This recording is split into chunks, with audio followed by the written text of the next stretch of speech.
오늘 저는 요한복음 15장 5절, 7절, 8절 말씀을 가지고 복음으로 사람의 열매를 얻는 정상적인 길, 이러한 제목으로 말씀을 한번 나누겠습니다. 저는 종종 하나님께 부름을 받고 또 말씀의 사역자, 하나님의 종으로 또 목사로 부름을 받았습니다. 그럴 때마다 내가 하나님 앞에 올바른 합당한 목사라면, 또 주의 종이라면, 말씀의 사역자라면 개인적으로는 제가 하나님 앞에 어떻게 살아야 되는지는 알지만 성도를 인도하는 입장에서는 어떠한 목사가 돼야 진짜 하나님이 기뻐하실까, 이런 생각을 종종 해봅니다. 그럴 때 진짜 가장 하나님이 기뻐하는 종은 모든 성도들이 주 앞에 있을 때 열매가 있는 성도로 만들어내는 것이 아닐까, 이런 생각을 많이 했습니다. 오늘 성경 말씀에도 너희가 열매를 많이 맺으면 아버지께서 영광을 받으실 것이요 너희는 내 제자가 되리라. 참된 목자는 성도들로 하여금 열매를 가지게 하고 그 열매를 하나님께 드리게 할 때 참된 사역자가 아닌가, 그런 생각을 많이 합니다. 어떻게 우리는 가지로서 열매를 맺을 수 있을까? 보통 우리가 인생을 살면서 원치 않는 어려운 문제에 직면할 때가 있습니다. 야, 나는 이 문제의 해답을, 방향을 잘 모르겠어. 그럴 때 여러분들은 누군가에 가서 어떤 도움을 청하고 조언을 청할 수 있습니다. 그렇다고 해서 여러분들이 7살, 8살 된 어린 친구한테 가서 조언을 구할 수 없죠. 여러분들이 조언을 구하려면 적어도 60살, 70살 이상 된 분들, 또 사회 경력과 경험이 있는, 경륜이 있는 그런 분들에게 가서 이럴 때 어떻게 해야 됩니까? 이렇게 조언을 구할 수 있을 겁니다. 마찬가지로 우리가 하나님의 구원받은 자녀로서 열매를 가져야 되는데 어떻게 우리가 열매를 가질 수 있을까? 어떻게 조언을 구할 수 있을까? 만약에 우리가 성경에서 말하면 성경에서도 또 나중에 쓰여진 그 말씀을 통해서 우리가 깨달을 필요가 있지 않을까? 복음서에서도 우리가 알다시피 마태복음, 마가복음, 누가복음, 요한복음이 있지만 가장 늦게 쓰여진 책이 요한복음입니다. 서신서, 예를 들어 역사서나 서신서, 사도행전 10대가 쭉 기록되어 있지만 가장 마지막에 쓰여진 서신서가 디모데 전서와 후서입니다. 또 신약에서 성경의 마지막에 기록된 책은 요한계시록입니다. 그러니까 우리가 나중에 쓰여진 책에 훨씬 더 하나님의 조언과 경험들이 더 많이 기록되어 있지 않을까. 그래서 우리는 어떻게 사람의 열매를 맺을 수 있는가, 그 어떤 방법과 길을 알기 위해서는 요한복음이나 디모데 전후서에서 계시록에도 어떻게 기록되어 있는가를 볼 필요가 있는 줄 믿습니다.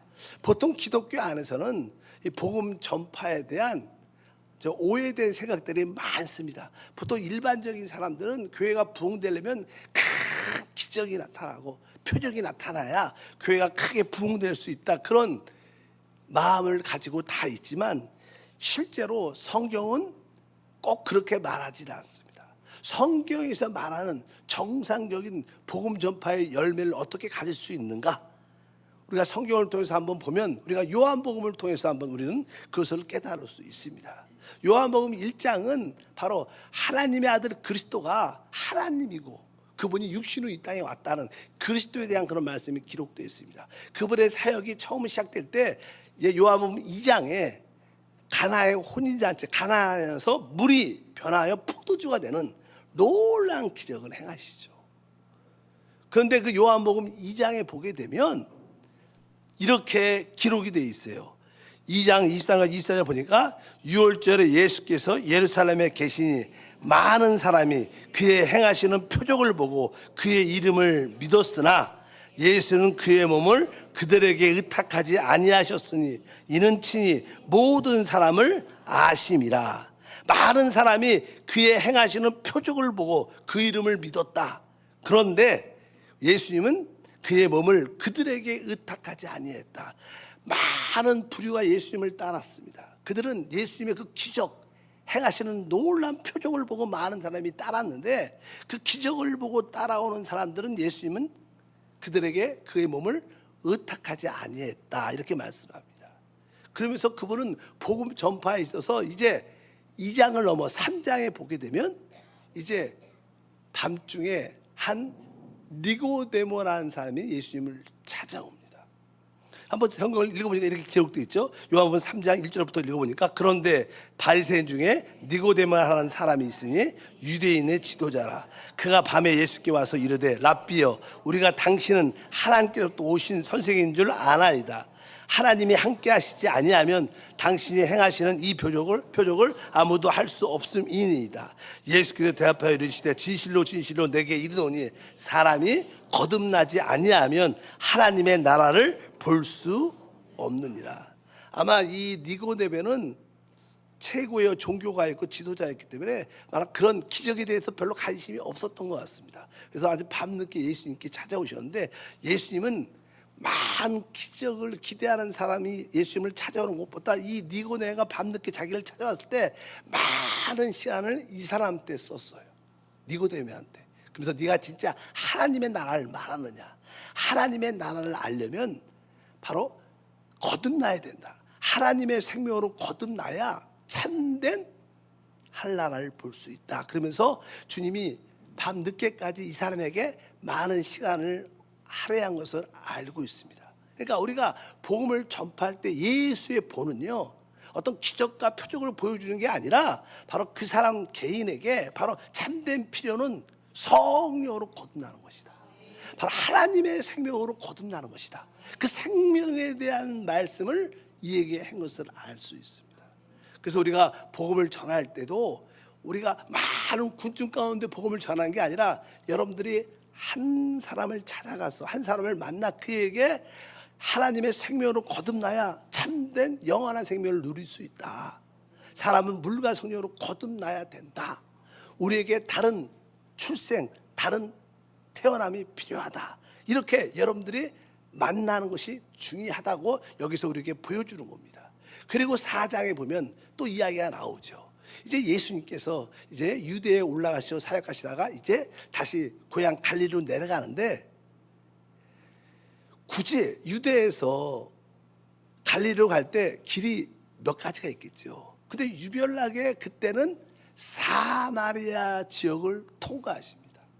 일부러 그 지역을 통과하면서 가요. 왜? 그곳에 하나님이 영원전에 선택한 한 사람이 있었어요. 한 여자가 있었어요. 그래서 우리 주님은 그를 구원하러 가셔요. 그래서 미리 먼저 가셔서 우물가에서 이렇게 기다리십니다. 그러니까 시간이 좀 정오 좀 지나니까 한 여자가 물길로 나오는 거예요. 그 여자를 향해서 말하죠. 나에게 물 좀 달라. 아마 사실 우리 주님도 목마르셨죠. 사실 우리 인생이 다 목마릅니다. 또 이 여자도 목마르니까 물을 뜨러 온 겁니다. 그러니까 이 여자가 보니까 유대인 같거든요. 당신은 유대인 같은데 어떻게 사마리아 여자에게 물을 달라고 하느냐. 그러니까 우리 이 예수님이 그 여자를 보면서 네가 하나님의 선물이 무엇이고 너에게 물을 달라고 하는 이가 누구신지 알았다라면 네가 그에게 물을 달라고 할 것이다.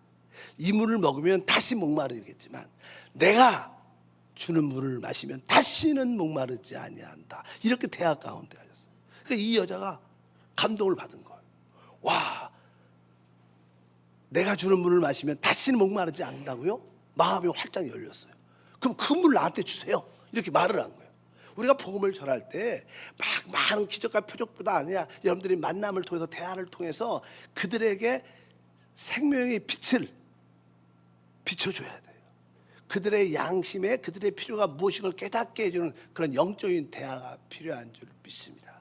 외적인 보이는 표적이 중요한 게 아니라 내적인 목마름을 채워줄 수 있는 복음의 증거가 필요하다. 오늘도 찬양도 보면 생명의 빛이 임할 때 우리는 사람들과 대화 가운데 바로 예수의 생명의 빛을 그들의 마음에 비춰줘야 됩니다. 그들이 그 빛을 얻어야 내적인 만족을 느끼게 될 줄 믿습니다. 그 여자가 나에게 그 물을 주세요. 말을 했어요. 마음이 열린 거죠. 그러니까 우리 주님께서 말씀하십니다. 네 남편을 데리고 와라. 이 여자는 사실 자기 남편 하면 부끄러움이 늘 있죠. 그 지역에서는 다 알아요. 저 여자 결혼 5번 했고 지금도 다른 남자랑 사는데 그냥 혼인신고도 안 하고 그냥 살아. 그런 것을 모든 지역 사람은 다 아는데 이 예수님은 유대인 같거든요. 그러니까 이 여자는 이분이 모를 거라고 생각합니다. 그래서 그냥 말을 하죠. 나 남편이 없어요. 이렇게 말을 합니다. 그러니까 주님께서 다 아시니까 말씀하면 너에게 남편이 5이 있었지만 그리고 지금 사는 남편도 하는 남자도 진짜 너의 남편이 아니니까 네가 하는 말 남편이 없다는 말이 맞다. 뭐 사실 반은 맞고 반은 틀리죠. 반은 거짓말이니까. 근데 그런 것 갖고 책망하지 않았습니다. 그러면서 지혜롭게 그래 네 남편이 없다는 네 말이 맞다. 그러면서 그 여자의 그 상황 너희가 남편이 5이 있었지만 다 헤어졌고 지금 사는 남자도 네 남편이 아니니까 네 말이 맞다. 그러니까 이 여자가 깜짝 놀란 거예요. 그리고 그 내용, 그 주님이 하시는 그 말씀을 통해서 자기의 양심이 건드려지는 거예요. 사실 그 여자는 속으로 이렇게 말씀하실 겁니다. 맞습니다. 나는 이런 여자입니다. 이것이 내 삶이고 내 생활입니다. 나는 이런 여자입니다. 이렇게 아마 고백한 거나 똑같은 겁니다. 그러니까 좀 부끄럽잖아요. 그러니까 난 그 과거에 대한 이야기를 별로 하고 싶지 않아요. 그러니까 저는 그 화자를 이렇게 바꾸는 거예요. 우리 사마리아 사람은 이스라엘에서 예배를 드려야 된다고 말하는데 유대인들은 예루살렘에서 예배를 드려야 된다고 말씀합니다. 어떤 게 맞을까요? 이렇게 말씀을 합니다. 그러니까 주님이 거기에 대해서 이제 말씀을 합니다. 요한복음 4장 21절부터 23절 읽어보니까 예수께서 이르시되 여자여 내 말을 믿으라. 이 산에서도 말고 예루살렘에서도 말고 너희가 아버지께 예배할 때가 이르리라. 너희는 알지 못하는 것을 예배하고 우리는 아는 것을 예배하노니 이는 구원이 유대인에게서 남이라. 아버지께 참되게 예배하는 자들을 영과 진리로 예배할 때가 오나니 곧 이때라. 아버지께서 자기에게 이렇게 예배한 자들을 찾으시느니라. 진짜 우리가 하나님을 예배하고 경배하려면 영과 진리로 예배해야 된다. 이런 말씀을 그 여자한테 쭉 하죠. 여기에서 요한복음 4장에서 하신 핵심적인 얘기는 우리가 영원한 목마르지 않는 생수를 마시려면 우리는 먼저 우리 죄를 자백해야 된다는 거예요. 자백을 해야 됩니다. 많은 경우에 우리는 그 자백하고 싶어 하지 않아요. 왜? 또 담대함도 없고 또 부끄럽고 수줍으니까 우리가 우리 죄를 다 자백을 하지 못한 경우가 많아요. 그러나 주님은 결국 우리가 자백 안 하면 주님이 우리 안에서 우리의 죄를 다 보여줍니다. 주님이 아까 말하던 너에게 남편 5이 있었고 지금 사는 남자도 네 남편이 아니니까 네 말이 맞다. 주님이 다 들춰냈죠. 우리의 과거의 사람들한테 우리의 과거의 모습을 사람들한테는 덮을 수 있지만 주님한테는 속일 수 없습니다. 어찌하든지 내가 자백하던 주님이 나의 죄를 자백시키든 간에 우리는 우리 죄를 자백해야 돼요. 그래야지 생수가 우리 안에 오게 돼 있어요. 우리가 자백한 다음에 바로 하나님을 경배하려면 우리의 영을 사용해야 된다. 우리가 하나님을 경배하려면 영이신 하나님을 경배하기 위해서 우리의 영을 사용해야 진짜 하나님을 예배할 수 있다. 이 여자는 예수님과의 그 대화에서 일상적인 그런 대화에서 빛을 받게 되고 물 들어왔던 웅둥이 저기 그릇도 버려두고 내려가서 사람들에게 복음을 전하는 그런 이야기가 기록되어 있습니다. 여기서 우리가 말하고 싶은 것은 우리가 복음을 전할 때 어떤 기적과 표적으로 자꾸만 사람을 이끌려고 해서는 안 된다는 거예요. 우리는 일상적인 그러한 생활 가운데서 자연스럽게 말씀의 빛을 전하면서 우리는 복음을 전해야 될 줄 믿습니다. 우리 주님은 많은 사람이 주님을 따라올 때 그들에게 시간을 많이 들이지 않고 바로 한 사람 니고데모를 위해서 한 여자 사마리아 여자를 위해서 많은 시간을 할애했어요. 결국 주님은 그들을 얻으셨어요. 믿으시면 아멘. 그래서 우리가 복음을 전할 때 그런 마음의 자세가 있어야 됩니다. 아, 내가 어떻게 앞으로 복음을 전해야 되는가? 아, 내가 어떤 기적과 표적을 강조하는 것이 아니라 진짜 내가 만나는 사람 하나님이 택한 사람을 찾아내서 그들에게 시간을 많이 하래요. 생명을 말하고 거듭남을 말하고 참된 우리에게 만족을 주는 생수, 목마르던 생수에 대해서 말을 해야 그들도 마음이 열리고 복음을 받아들인다는 겁니다. 여러분에게 그런 은혜가 있길 주님으로 축복합니다. 그래서 우리 한세교회는 이제 2년 정도 이곳에 있다가 새 성전으로 가야 되죠. 새 성전. 그럴 때 이제 앞으로 새 성전 가면 성전도 새롭고 지역도 좋으니까 하나님의 큰 부흥을 줄 것이다. 이런 기대를 가져서는 안 된다는 거예요. 진짜 우리 한세교회가 부흥이 되고 여러분에게 열매가 있으려면 우리가 이곳에서 여러분들이 한 사람 두 사람을 1, 2년에 꼭 얻어서 이렇게 니고데모가 여러분에게도 주변에 있습니다.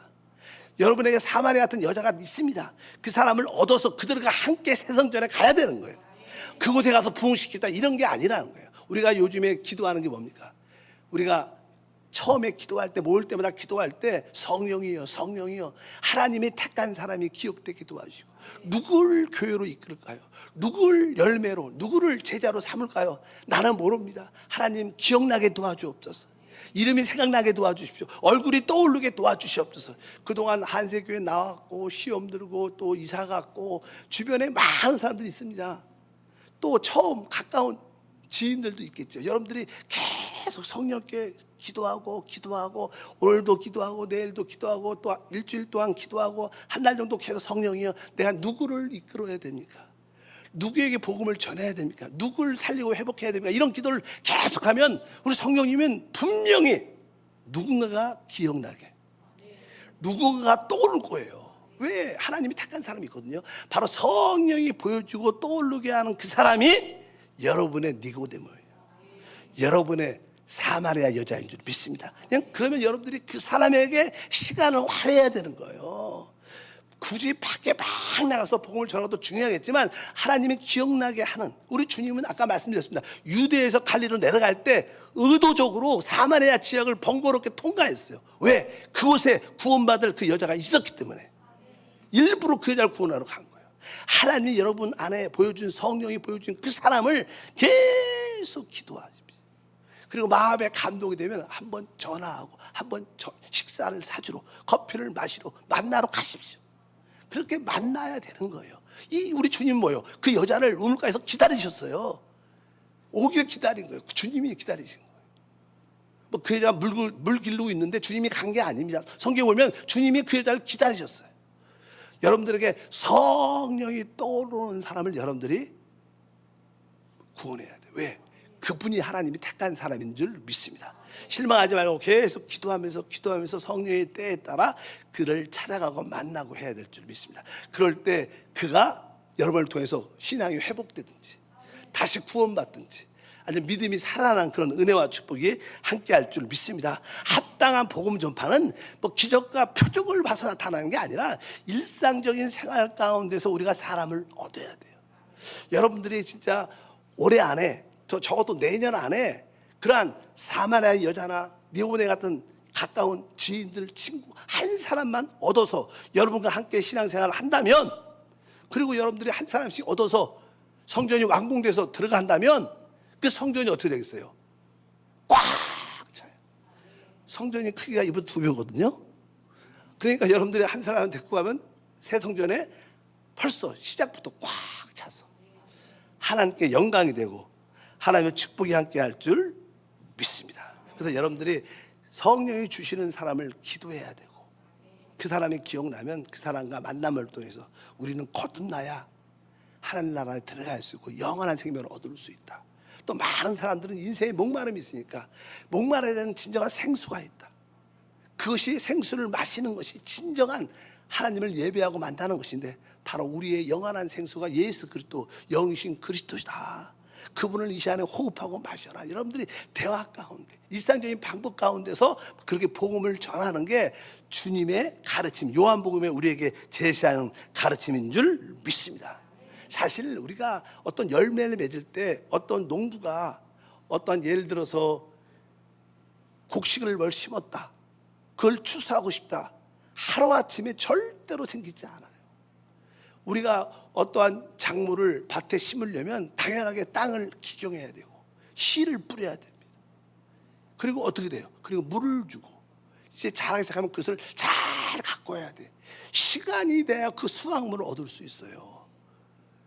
하루아침에 수확물이 얻어지지 않습니다. 사람의 열매, 영혼의 열매는 하루아침에 이루어지는 게 아니라는 거예요.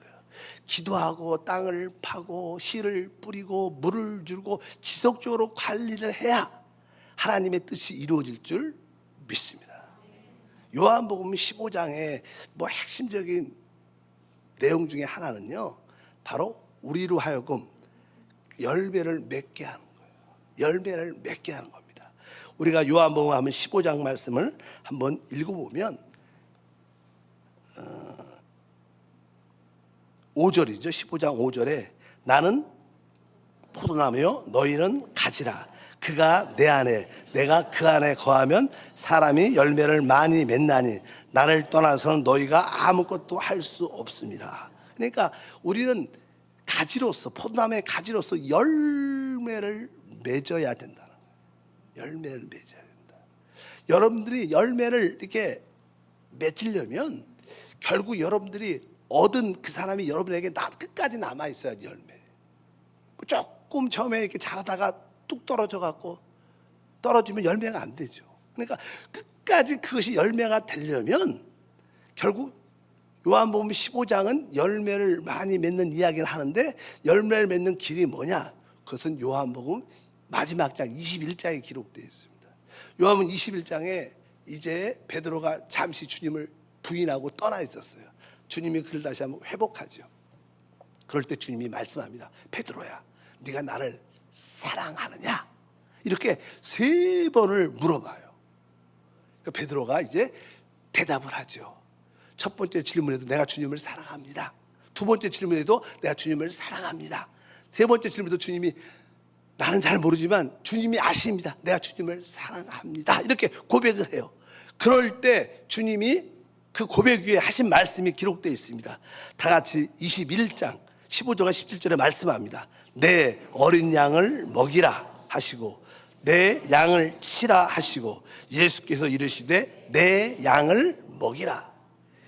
우리가 구원시킨, 우리가 만난 사람을 열매로 끝까지 남게 하려면 여러분들이 주님의 양을 어떻게 해야 돼요? 먹여야 되는 거예요. 그것을 우리는 양육이라 그래요. 그것을 목양이라 그래요. 목양. 성도들을 먹이고 돌보고 그들을 성장시키는 거예요. 그래서 우리 모두는 우리가 기도한 그 사람을 어떻게 먹여야 되는 거예요. 양육해야 된다는 거예요. 아까 말씀드렸어요. 그 열매가 되기 위해서는 어떤 생명의 성장이라는 과정이 필요한 거예요. 하루아침이 되지 않아요. 가만 놔둬도 자라긴 자라겠지만 많은 사람이 그냥 실족하고 시험에 들고 또 잘못되는 경우가 많습니다. 여러분들이 한 사람을 하나님이 기억나게 했고 그들을 만나서 그들이 교회를 나오고 구원받다 그러면 이분을 여도 2년 동안 1년 동안은 계속 여러분들이 양육해야 된다. 우리 한세 교회는 양육국가 책이 많아요. 그래서 여러분들이 그 양육국가를 바로 복음국가부터 시작해갖고 마지막까지 한 번씩 내가 다 같이 읽고 설명해주고 같이 은혜를 나누겠다. 2년 동안 여러분들이 그렇게 한다면 아마 그들은 진짜 여러분의 열매가 되어 있는 줄 믿습니다. 그래서 바로 우리는 이 일을 해야 됩니다. 우리가 임시 성전에서 해야 될 일은 무엇이냐? 성령이 주신 사람을 구해야 돼요. 성령이 보여주는 그 사람을 찾아내야 돼요. 기도해서 하나님 이름이 기억나고 얼굴이 떠오르고 누군지 하나님 만나게 도와주시옵소서. 바로 성령이 주시는 그 사람을 우리가 기도하고 찾아가서 그가 구원을 받게 한다면, 그가 교회를 처음 나오면 이제 적어도 열매로 남기 위해서 여러분들이 그들을 양육해야 된다. 먹이고 치고 먹여야 되는 거예요. 누가? 여러분이 해야 되는 거예요. 담임 목사님이 전문가니까 목사님 하세요. 이게 아닙니다. 자식을 낳았으면 여러분이 키워야지 왜 저한테 말씀합니까? 여러분들이 그들을 양육하길 주영으로 축복합니다. 아주 재밌는 이야기인데요. 어떤 부모님이 딸이 결혼을 했어. 근데 딸이 결혼하기 전에도요 아침에 안 일어나. 보통 잘 안 일어나죠. 젊으니까 잠을 이렇게 좀 늦게 자고 또 아침에 잘 안 일어나거든. 부모님이 야 너 일찍 일어나서 좀 네 할도 하고 좀 방도 치고 네 일도 좀 하라, 직장도 하고. 그런데 안 일어나요. 결혼했어 드디어. 결혼했는데도 안 일어나. 그런데 대박인 것은요, 자식을 낳았어. 애를 낳았어. 일어나지 말아도 일어나. 왜? 애가 뭐 일찍 일어나니까, 또 애가 우니까 또 먹여야지. 그러니까 그 부모님들이, 야, 우리 손주가 대박이다. 왜? 내가 25년 동안 키워도 아침에 그렇게 깨워도 모자란 애가, 애기가 자기를 깨웠더라. 그러니까 진짜 여러분들이 영적인 사람을 하나 안고 있으면 그 사람을 살리기 위해서 여러분들이 영적으로 깨어있게 돼요. 여러분들이 영적으로 성장하게 돼요. 사실 우리가 다른 사람을 양육하는 것은요, 아이가 양육하는 것 같지만 사실은 우리가 영적으로 성장하게 돼요. 여러분들이 한 사람 두 사람만 얻어서 그 사람을 계속 말씀의 공간을 갖고 그들을 양육하면 사실 여러분들이 사실 이기는 자가 돼요. 여러분들이 승리자가 되는 줄 믿습니다. 우리 주님은 그것을 알기 때문에 일단 사람을 구원시킨 다음에 그 사람을 먹이고 치라고 주님이 우리에게 말씀하십니다. 특별히 여러분들은 다 주님을 사랑하십니다. 주님을 사랑하시면 크게 아멘. 그리고 주님이 뭐라 그래요? 내 양을 먹이라. 내 양을 치라. 내 양을 먹이라. 여러분들은 꼭 성령께서 택한 사람들을 기도하면 보여줄 거예요. 떠오르게 할 겁니다. 그 사람을 올해 안에, 적어도 내년 안에 꼭 살리고 회복해야 돼요. 그리고 그들을 양육해서 그들과 함께 새성전에 들어가시면 여러분들은 진짜 착하고 충성되죠. 하나님께서 축복과 은혜를 더할 줄 믿습니다. 오늘 말씀에 너희가 내 안에 거하고 내 말이 너희 안에 거하면 무엇인지 원하는 대로 구하라 말씀했습니다. 우리가 주님 안에 이렇게 거하면요, 성령께서 누군가를 구원하라고 누군가가 떠올라요. 사실 누군가가 영 안에서 떠오르고 기억나면 그것이 곧 뭐예요? 바로 주님의 말씀이에요. 너희가 내 안에 거하면, 이렇게 성령께 해도 기도하고 있으면, 그리고 내 말이 너희 안에 거하면, 누군가가 성령이 주시는 그런 사람의 모습을 가지고 그를 위해서 구하면 하나님이 응답해 준다. 그러면서 너희가 열매를 많이 맺으면 아버지께서 영광을 받으실 것이고 너희는 내 제가 되리라는 뜻이 그러한 설명의 말씀인 줄 믿습니다. 그래서 여러분들이 모두가 성령이 주신 그 사람을 한번 붙잡고 끊임없이 기도하고 찾아가서 만나고 그것을 이끌어 줘야 돼요. 이것이 최고의 봉사입니다. 우리가 늘 말하는 게 뭐예요? 우리의 봉사 섬김은 사람으로도 하나님께 드리는 거예요. 주님의 제자로 만들어서 하나님께 드리는 줄 믿습니다. 여러분들이 이 일을 위해서 몇 가지 알아야 할 것이 있죠. 이 일을 위해서는 사람을 양육하기 위해서, 여러분들이 구원한 사람, 한번 인도한 사람을 이끌기 위해서는 그것이 생명의 성장처럼 빨리 되지 않아요. 빨리. 여러분들이 적극적인 마음을 갖지만 서둘러서는 안 된다. 서둘러졌다고 빨리 자라는 게 아니니까. 여러분들이 적극적으로 이 사람을 잘 양육했다, 그런 뜨거운 마음은 갖지만 잘 안 자란다고 해서 급한 마음을 서두르지 말고 기다려줘야 돼요. 일단은 그를 위해서 시간을 써야 돼요. 주님도 아까 니고데모에게 많은 사람이 기적을 보고 쫓아냈죠. 그런 다 신경 안 썼어요. 주님은 뭐예요? 그 한 사람, 사마리아 그 여자한테 많은 시간을 할애했어요.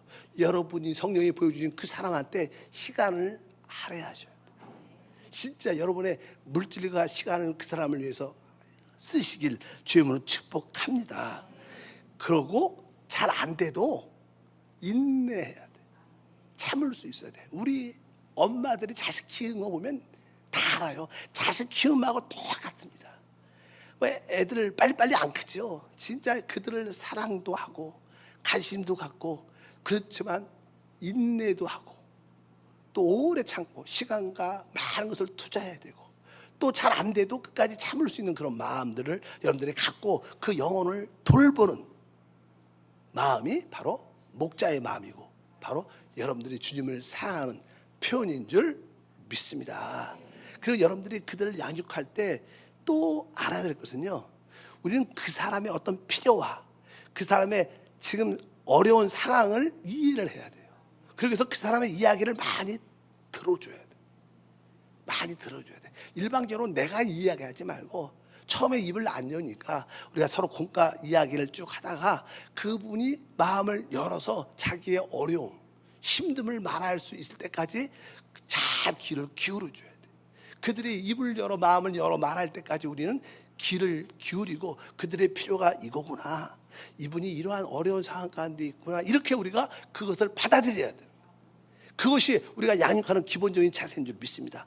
그래서 여러분들이 그 사람에 대해서 필요를 여러분들이 이해하고 환경과 상황이 이런 것을 말할 때까지 여러분들이 주의를 기다리고, 일반적으로 내 얘기하는 게 아니에요.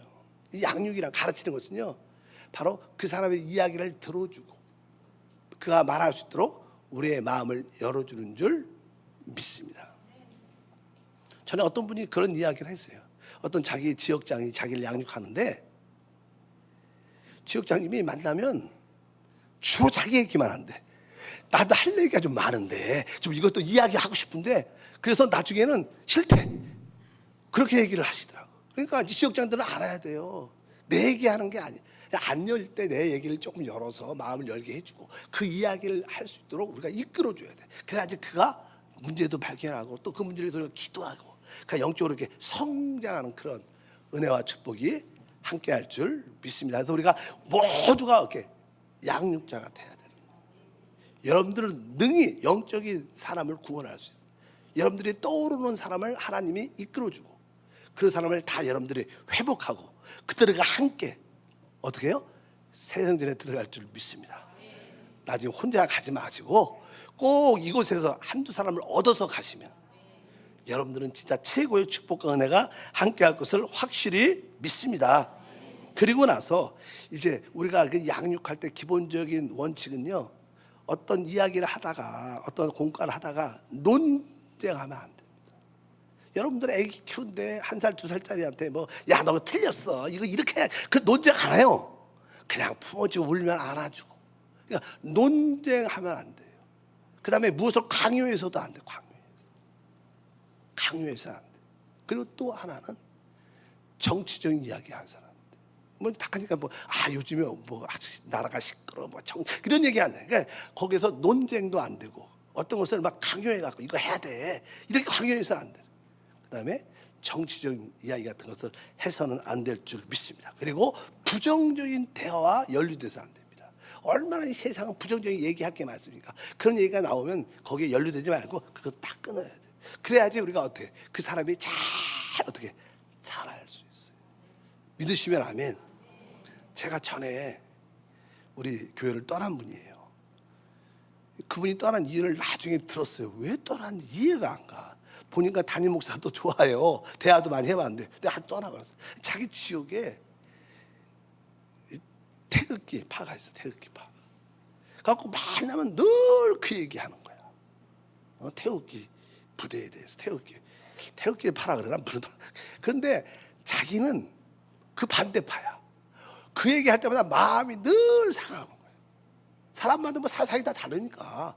그리고 결국 그 만나면 계속 자기 일꼴 주장하고 이게 맞다, 뭐 반대파는 나쁘다, 뭐 그런 얘기 참여가 이분이 견디지 못해서 교회를 떠났어요.